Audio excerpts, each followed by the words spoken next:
Excellent. Thank you, Professor. It's a pleasure to have you here on this call, and we're very excited to talk about the study and the research that you have done. Thank you so much for joining us. Thank you for having me. And I'll introduce myself quickly. I'm Nima Pourshasb. I'm the CEO, one of the co-founders of Minu, a market leader on salary on demand in Mexico. We raised around $20 million. We have more than 100 clients now, 100 employers, and 400,000 employees that have access to our solution.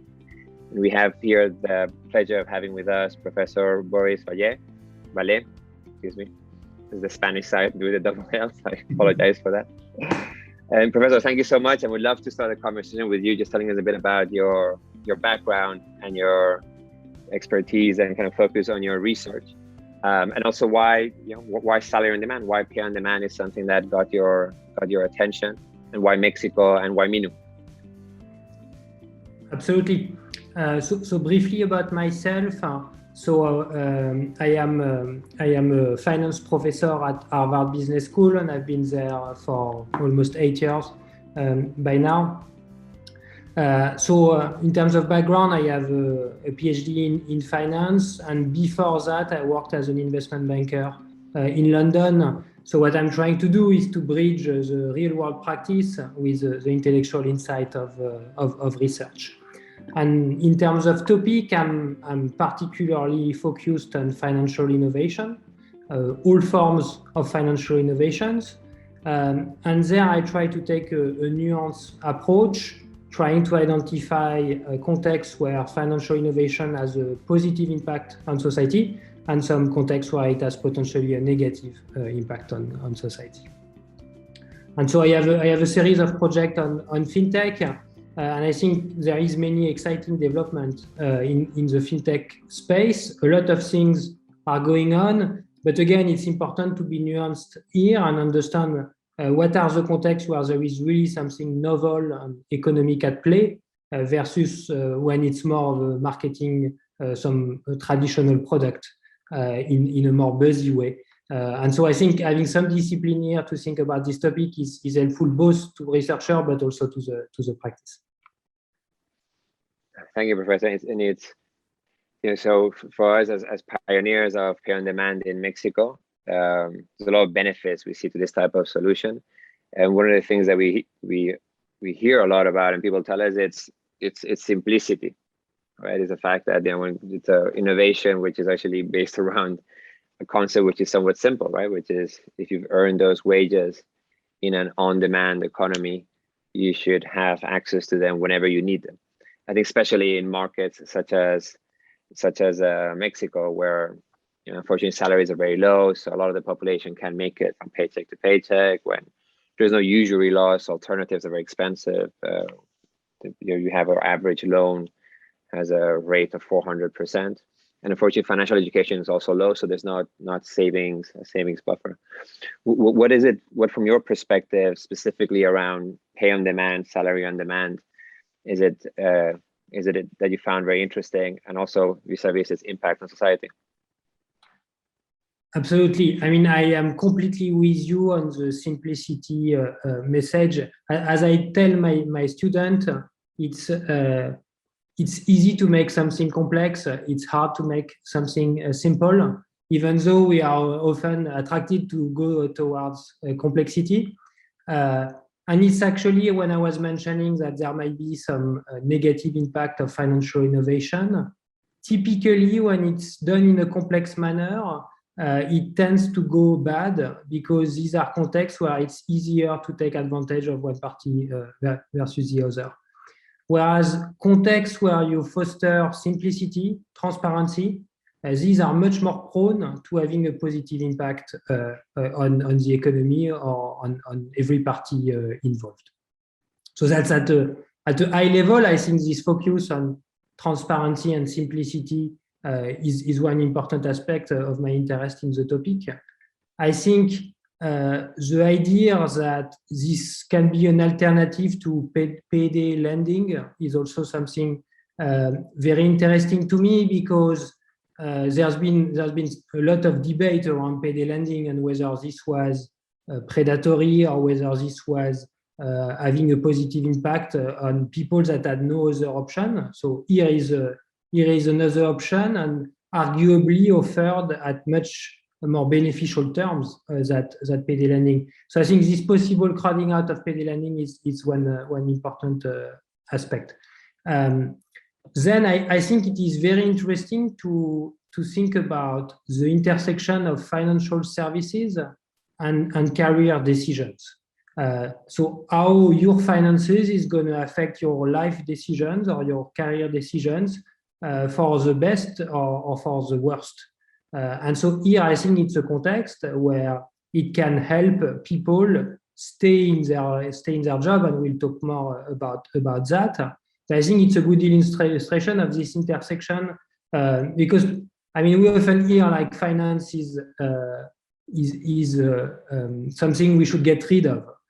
So that's a good example where finance can underlies many of the decisions we make, and how it can influence the decision we make, how it can make certain things possible, how it can make the whole system works better when this financial intermediation is done in an effective way.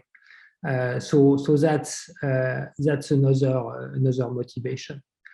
Then I think Mexico and emerging market in general, these are very interesting contexts to study innovation because regulation is usually a bit lighter, because incumbents can be less entrenched. So there is more room sometimes for innovation in emerging markets than in the US or Europe. And one example of that is that you can see sometimes technological leapfrogging. Because the infrastructure were less established, you can actually have faster progress. I mean, it's a bit of a catch-up, but even going further sometimes than in other more developed economies. So, for instance, payment by phones, they've actually been much more successful in emerging markets than they have been in the US, because the infrastructure in the US is actually not technology friendly at all. And so I think that's an interesting twist. Professor, you touched on a point which I think is very interesting and very in line with our thesis of why we started Minu, which has to do with the way we think about how do we solve for financial wellness. And we were strong believers that the best way to do that is through the employers. And I think that's for a couple of reasons, and then you kind of alluded to them. One of them is I think emerging markets is characterized by a lot of mistrust or lack of trust. And we see that in that employee-employer relationship, there's a lot of trust. So we like the idea a lot of working in a context where that trust already exists. And then secondly, we think there's a very strong alignment. And you mentioned this with reference to career decisions, right? But we see a very strong alignment because employers realize that when their employees are healthy holistically, but also financially healthy, is when they're better workers. Very much also, I think it's a nice segue now to talk about the research that that you guys have done. We'd love to kind of hear from you the study itself. What was the methodology behind it? What was the data sets you used? What were the results, and what can we conclude from it? Absolutely. So the question that the study is tackling is whether offering advanced wages has an impact on employee turnover. And so the potential mechanism behind it would be that if employees are less stressed for financial reasons, they might be less prone to certain type of behaviors. They might be less eager to look for a different job in general. So this is exactly this idea of productivity. Here it's about deterring a behavior that has a negative impact on productivity, which is high turnover. And high turnover is particularly sensitive in certain industries. And so there might be some contexts where it is particularly important to address turnover, because it has a lot of costs to the employer. there is explicit cost of hiring and training people, but there is also just the destabilizing nature to the organization that is very pronounced. And so there is actually surprisingly little research on exactly how much does turnover cost when I looked into that. And I think, I mean, this study is also an opportunity to look more into that. But the few numbers that are out there are very large. So we are talking thousands of dollars in the US context for an employee that departs before it was planned. So motivated by all this, basically what we're going to try to do is to measure the impact on average turnover of the introduction of a service like the one offered by Minu, like advance wages. So we can look in the average of the population, and then we can dive deeper and look by type of worker whether there is some heterogeneity. What is important, though, as a researcher, is to make sure that what we're observing is indeed driven by the treatment that we are studying, and that it's not some other events that are causing it, other events that could be happening at the same time and that could be affecting turnover as well. So at the moment, what we're doing is we are looking across several firms that implemented the minu product, but that implement them at different times. And therefore, that prevents us from having a result that is driven by something happening, let's say COVID, for instance, that has an impact on turnover. And so this staggered implementation provides us some protection on this analysis. And so at an aggregate level, what we observe in the data is that the introduction of minu is associated with a reduction that is statistically significant in the turnover, and that has a magnitude around 15% of the baseline turnover. So not to get too complex, as I was mentioning initially, but basically what we do is a survival analysis, like you would do in a medical context, except here the exit is not getting a disease or dying, but it's leaving the company. And what we're going to see is whether some characteristics have an impact on this survival, and we can use the introduction of minu as one of these characteristics. And then we look on average over this trajectory by how much is the likelihood of living in a given period reduced by the availability of the service. And so when we do that, we see around 15% reduction in the turnover associated with the introduction of minu product. So that's on average on the sample. As I said, then we can look into more details by type of worker, for instance, by gender or by age. What is clear in this heterogeneity is that the effect is much more pronounced for workers with lower wage as opposed to the ones with higher wage, which makes complete sense because these are the workers that have the highest turnover. And these are the workers that might benefit the most from having more financial flexibility as offered by the product. That's great, and just the result. That's a fantastic result, and very much in line with what anecdotally we hear, right? Because anecdotally we hear there's a lot of people leave because they get paid the equivalent of $50, $100 per month somewhere else, and that's enough of an incentive for them to leave. Or the stress itself is causing a lot of that rotation. And we work with clients across industries, and we have industries such as hospitality that have rotation rates of north of 100%. The result of the study, when we talk about that 15% reduction in the annual rotation in the turnover, is it the way to think about it is a 15% reduction in the annual rotation, annual turnover?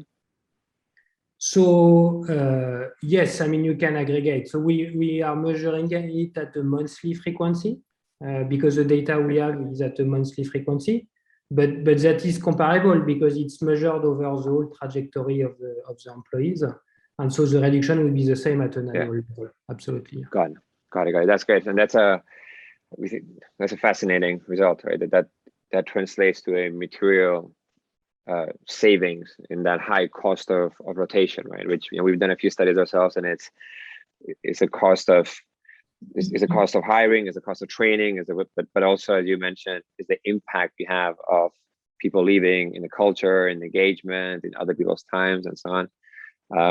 It's a very interesting result. And I think, I mean, it illustrates well the win-win nature of this situation, in the sense that there is a preserved productivity for the employer, but the fact that the employee don't change job also reveals that they are happier in their position. I mean, what we call the reveal preference. The fact that they're staying, it reveals that they are more pleased with their current being, meaning that we have two parties that are benefiting from the product, the employer and the employee. So exactly what we would call as welfare improving as economists. Yeah, no, that's great. And I think what's also interesting is this type of solution comes at no cost to the employer, right? It's not that they're increased, that flexibility comes at no cost, right? So it is not increasing they're not increasing the comp level. They're not. It's just giving more power and flexibility to the employee to access what they've earned, what is legally theirs, whenever they can. Which is very interesting in a world where people are thinking about benefits that have more costs associated in order to have this type of impact. Yes, and I think that's actually something we would like to explore a bit, trying to find the dollar equivalent in raising wage to generate the same impact on turnover. Because that would actually capture well what is the gain to the employer that it's getting from the product, and what would be the cost of an alternative action aiming at the same effect, which would be to raise wages. So I think the two are not necessarily exclusive, but it's interesting to have this order of magnitude, I think. So we will try to look a bit more into that. That's great. And Professor, in terms of what do you find the implications of this study to be, of this result to be? I mean, how should we think about what are the implications for the industry, for companies? I mean, and let me attach a question to that. Like, what are your predictions of where access to earned wages, pay on demand, where that's going? What's the future of payroll? How is that going to fit into the financial wellness trends that we're seeing across all markets? So I think my sense is that in general, people want more flexibility, and this is a trend that is true across the board. I think the tolerance for rigidity, for waiting, for being constrained is going down, also because technology facilitates the access to flexibility. So we are used to order a car and immediately have it, and so on. And so there is in general this change in consumer behavior or worker behavior. So I think that's one important reason why I think that this is going to develop, with people having increasingly a hard time understanding why this is not available and not the other way around, especially as adoption increases, as an awareness will go with that. And I think the benchmark might shift at some point, that why is your firm not offering that as opposed to it. Then I think there is a related question, which is whether from this product there can be more offered to workers to facilitate their financial wellness, which is an important topic. I think what is key here will be to preserve the alignment of interest. Because what is the strength of the product, I think, is the alignment you mentioned. And so when you broaden the range of product, I mean, the risk is that you start offering some products that have some markup embedded in them, or that have some incentives associated with them, and that it put off balance this alignment. And I think there has been some example in fintech where the introduction of a new product was potentially changing the balance. But yes, absolutely. I think for better or worse, the financial sophistication of anyone, I would say, is not what it should be. And so there is a bit two approach here. Yeah, either you try raising financial sophistication, and I mean I think it's noble and it should be tried, but it has been shown to be costly and not particularly efficient. And so I think there is an alternative which is relying on technology to nudge people towards the right direction. And so using more or less the design of products to encourage them. And so in the case of Minu, I think, for instance, the fact that the cap on how much you can withdraw is a simple design parameter that makes sure that people will not overuse the product. And so there might be other type of decisions that would benefit from this type of design. So a classic one in the US is pension savings. So I think because it's also one that is naturally happening within the limit of the employer. Then healthcare decisions are also a natural one. I would be more cautious about other type of borrowing. Because we know that this is where the alignment can be trickier to manage. Sure, and that really touches a chord with us. I mean, so our philosophy has been to combine financial education. We have a product which is Academia Minu, which is a gamified, kind of simplified video format with many capsules of different elements of how to manage your finances. But we also think that's never going to be enough. Like financial education is never, even it doesn't matter how engaging we've made it, doesn't matter how many incentives we have around it and so on. And we combine that with somewhat paternalistic probably way of, but we put those limits. We make sure there's limits so that employees cannot hurt themselves, because I think it would be naive for us to think that employees will not make wrong decisions. I think in all markets, especially in a market like Mexico, where the level of financial education is not as high as we would like it to be, I think that risk is always there, which is the reason why we have that 50% limit of how much you've worked you can access. But also that percentage is set by our clients, by our employers. Right? And the average right now across our portfolio is around 30-35%. And it's very specifically to make sure that that small part of the population that will make wrong decisions cannot hurt themselves. Thank you, Professor. This has been a wonderful conversation. Any last words from or also in terms of other areas of, you mentioned something which I think very interesting, and we think this study is very focused on retention, on turnover. We anecdotally seeing a lot of commentary around productivity itself. Productivity in terms of not spending hours worried about, am I going to make it to the end of the pay cycle and so on, but which is harder to measure, and also around talent attraction. I think to the point that you make, that this becomes especially in industries where there's a lot of competition for the same type of talent, it can become a very differential benefit. And we fully agree with that the future is going to be somewhat surprising, I think, in a few years, because when we talk about this concept of today's payroll, what an extremely rigid product it is, right? When, for an employee who's worked for in Mexico, you get paid every 15 days, you worked for 13 days, those 13 days of work are completely illiquid. And if you have an emergency, if you have a need, there's nothing those 13 days of work can translate into And we're convinced that we're going to look back at that in the next 5 to 10 years and think, well, that was pretty odd, right? That was happening in a time where everything else was on demand, that the engine of your financial life, your income, was not. It feels very, very outdated. Yes, absolutely. And I can only concur on the productivity point.